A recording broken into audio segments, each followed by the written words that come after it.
I would most definitely have to say that one of the big characters in the Star Wars sequel trilogy that really grew on me was, of course, Supreme Leader Snoke. This is Mike Zero here.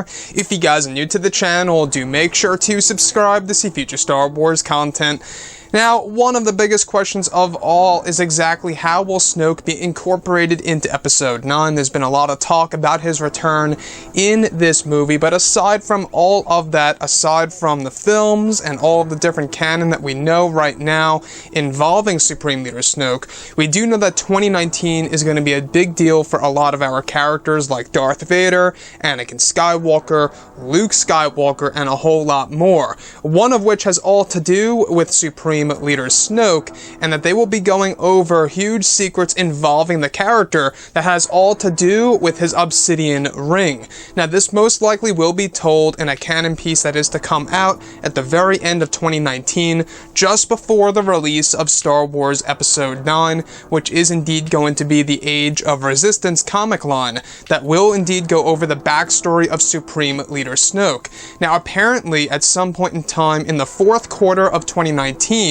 a part of Snoke's backstory that will be told will have all to do with Snoke's obsidian ring and a huge revelation involving that. Now, a lot of people are starting to believe that this has something to do with Supreme Leader Snoke having the ability in order to be immortal just by wearing this ring on its own, which honestly, I could see that as a pretty interesting angle for Star Wars. I don't know how you guys would actually feel about that.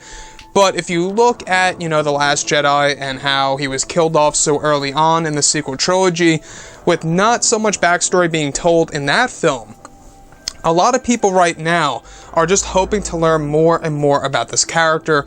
This way we kind of get a better picture of exactly how he really rose to power. And I think that's one of the biggest questions of all, right? Exactly how did Snoke start the First Order from the ground up? And I think that when we're looking at Snoke as a character in the Star Wars films, in the sequel trilogy, there's a lot of mystery to that.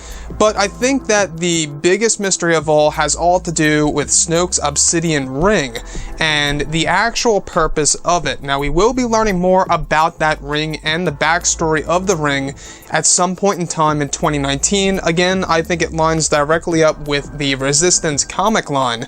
Not quite sure if it'll be in the form of that or a future novel or book coming out at that point in time as well. But nonetheless, something to do with Snoke's ring will be told that will actually connect to a huge revelation of the character.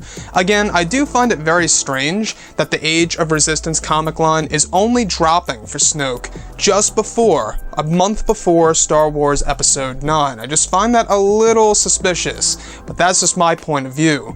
Now, could you imagine if they somehow incorporated Snoke into Star Wars Episode 9 by bringing him back to life in some way, shape, or form, creating a new enemy in which that forces both Kylo Ren and Rey to team up with each other and go up against a real evil? That, to me, will be the only real way in order for Ben Solo to have a redemption arc in a more meaningful route that would actually make it a whole lot more different than that of the ending of Return of the Jedi.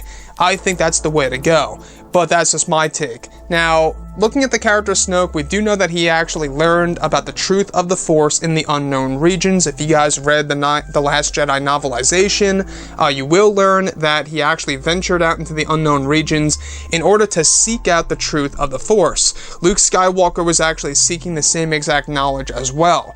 Not quite sure if he ever made it to the unknown regions, but Luke was looking for the same exact knowledge, the same exact information. And apparently that's when they crossed paths, at least mentally.